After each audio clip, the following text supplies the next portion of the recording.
گجرات کے ایک گاؤں بانٹوا کا نوجوان عبدالستار گھریلو حالات خراب ہونے پر کراچی جا کر کپڑے کا کاروبار شروع کرنے کا ارادہ کرتا ہے۔ کپڑا خریدنے مارکیٹ جاتا ہے۔ وہاں کسی نے کسی شخص کو چاقو مار دیا۔ زخمی زمین پر گر کر تڑپنے لگا۔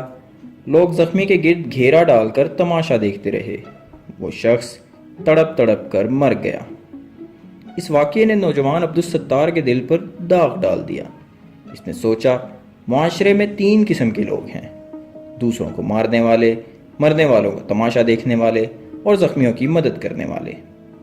نوجوان عبدالستار نے فیصلہ کیا وہ مدد کرنے والوں میں شامل ہوگا، اور پھر اس نے کپڑے کے کاروبار کو چھوڑا، ایک ایمبولینس خریدی، اس پر اپنا نام اور نیچے ٹیلی فون نمبر لکھا اور کراچی شہر میں زخمیوں اور بیماروں کی مدد کرنا شروع کر دی۔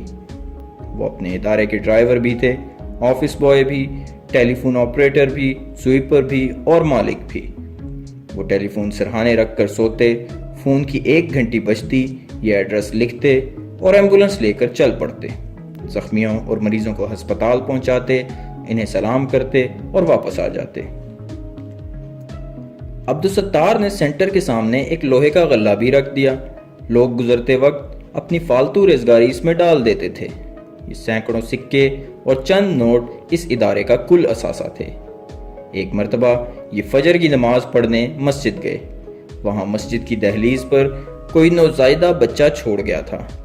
مولانا صاحب نے بچے کو ناجائز قرار دے کر قتل کرنے کا اعلان کیا۔ لوگ بچے کو مارنے کے لیے لے جا رہے تھے۔ تبھی یہ پتھر اٹھا کر ان کے سامنے کھڑے ہو گئے۔ ان سے بچہ لیا، بچے کی پرورش کی۔ آج وہ بچہ ایک بینک میں بہت بڑا افسر ہے۔ یہ لاشیں اٹھانے بھی جاتے تھے۔ پتہ چلا گندے نالے میں لاش پڑی ہے۔ یہ وہاں پہنچے، دیکھا لواحقین بھی نالے میں اتر کر لاش نکالنے کے لیے تیار نہیں۔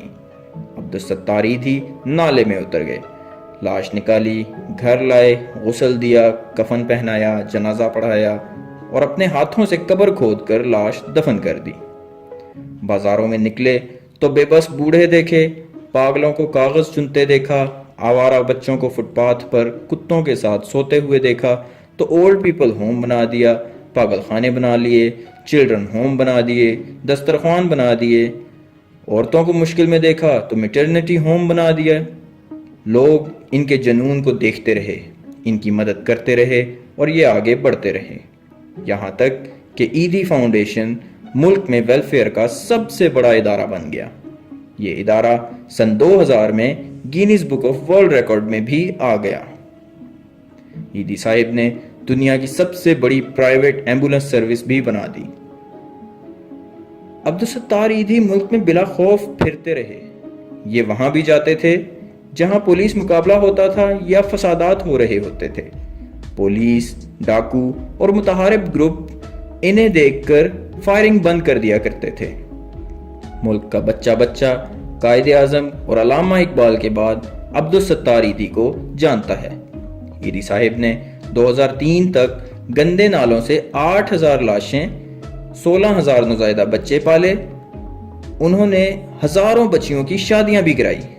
یہ اس وقت تک ویلفیئر کے درجنوں ادارے چلا رہے تھے۔ لوگ ان کے ہاتھ چومتے تھے۔ عورتیں زیورات اتار کر ان کی جھولی میں ڈال دیتی تھی۔